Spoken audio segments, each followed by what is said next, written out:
भाइयों और बहनों, ये कहानी छोटी सी आप लोग की सुना रहे हैं। पूरा कहानी सुनिएगा, लाइक सब्सक्राइब जरूर करिएगा, कमेंट करिएगा, शेयर करिएगा।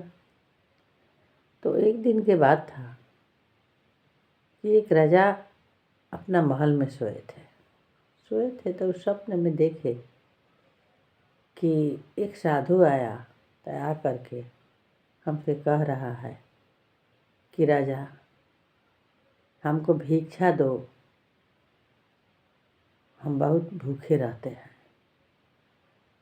बिहान हुआ तो रानी से बताए कि राजा ऐसा ऐसा सपना हम देखे। राजा बोले रानी से, रानी बोली कि स्वप्न तो स्वप्न होता है, स्वप्न के बाद का लेके चलते हैं।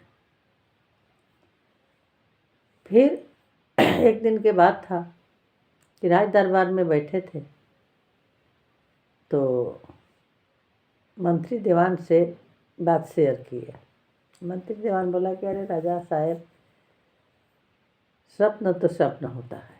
बोले कि नहीं, हमारा राज में कोई भूखा ऐसा है कि हम सपन देखे हैं, आप लोग जाके पता करिए। तो मंत्री दीवान चारों ओर घूमने लगा, बहुत दूर गया राजा के राज में। जैसे कि कहीं राजा के राज तो बहुत दूर में होता है ना, तो वहाँ गया तो देखा कि एक छोटा सा कुटिया है और उसी में असहाय पर साधु थे, एकदम असहाय। तो जा कर के राजा से मंत्री दीवान बोले कि एक जंगल में देखे कि एक कुटिया है, उसी में साधु पड़े हैं, से बोलचाल नहीं रह रहा है। तो राजा घोड़ा पर सवार हुए, कहे कि चलिए। सब गया, वहाँ जा कर के दिखाया। साधु से बोले राजा कि यही चेहरा हम सपने में देखे हैं, आप कौन हैं? तो बोले कि बच्चा, हम तो एक संत हैं, लेकिन जो 5 प्रकार के पुत्र होता है, तो आप राजा हैं। एक जैसे कि जेकरा कोई नहीं है, पिंड दान कर जरूरी होता है। तो संत बोले कि देखिए, हम अपना सब कुछ आपको देंगे, इसीलिए हम कहें कि भूखे हम मर रहे हैं। हम ही सपन दिखाए थे, तो हमरा के आप यदि हमार सांस छूट जाएगा तो हमरा के समाधि बना दीजिएगा, बना करके हमरा अच्छा से भंडारा कर दीजिएगा। हम इतना संपत्ति रखे हैं, आपको दे रहे हैं।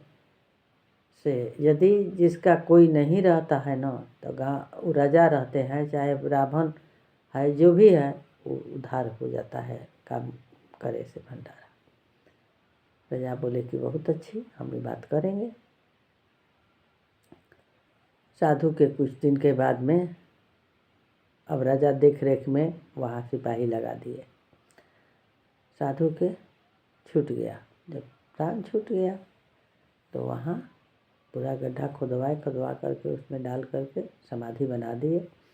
बना करके खूब भंडारा वंडारा किए, खूब खिलाए पिलौला के बाद में अपन रहने लगे। रहते एक दिन के बात है, आखिर राजा जंगल में जा रहे थे शिकार खेलने। तो देखे कि एक चिड़िया है, एक चिड़ा है। तो चिड़िया दोनों बैठी हुई थी, आपस में बात कर रही थी कि राजा बहुत धर्मात्मा है, से सब कोई के ध्यान देते हैं, इनका राज में कोई के दुख नहीं होता है। लेकिन अब राजा ढेर दिन रहेंगे नहीं, राजा के एक सर्प काटेगा, राजा मर जाएंगे। राजा ये बात सुन रहे थे, चिड़िया के पकड़ लिया। चिड़ा के बोले कि तू लोग का बात बोला? तो बोले कि राजा साहब कुछ नहीं बोले हैं। तो नहीं बताओ, नहीं तो मारेंगे तुम लोग के जान से। तो राजा से बोला कि देखिए आपको एक सरफ पे काल है, काट देगा, आप मर जाइएगा। यही हम लोग बतिया रहे थे, आपका राज में हम लोग को बहुत सुख मिलता है। हम लोग के बहेली भी नहीं आता है कि मारेगा, बहुत हम लोग का सुख मिलता है। राजा बोले कि ठीक है, कब हमारा काल है? तो काल तो आपको ढेर दिन नहीं है, तुरंत जंगल आइएगा और कहीं सरफ काट देगा। राजा बोले कि हम ठीक है, जंगल अभी नहीं करेंगे, नहीं आएंगे। लेकिन होनी के कौन टालेगा। एक दिन राजा उठे, ऐसा हुआ कि घोड़ा भागते भागते निकल गया, मंत्री दीवान पीछा लगले रह गया, लेकिन वो घोड़ा राजा के बाद कोई पकड़िए नहीं सकता था। बस वही घोड़े के पीछे आए पकड़ने के लिए, और वही सरफ काट दिया, राजा मर गए। राजा मर गए, हाहाकार मच गया कि राजा मर गए, सरफ काट दिया, राजा मर। तो यही बात है कि कोई कतनो अपना के बचाए लेकिन बाँचेगा नहीं। जो लिखतंग है वो तो भुगताना है, आदमी के भुगतेगा, बाकी नहीं रहेगा।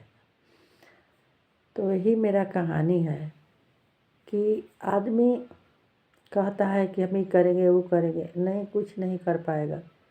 जब तक सांस है तब तक आस है, आ जाए दिन पूर जाएगा, ता दिन चला जाएगा। लेकिन घमंड आपका हमको बहुत है, सबको, कि हम ही कर लेंगे, वो कर लेंगे हम।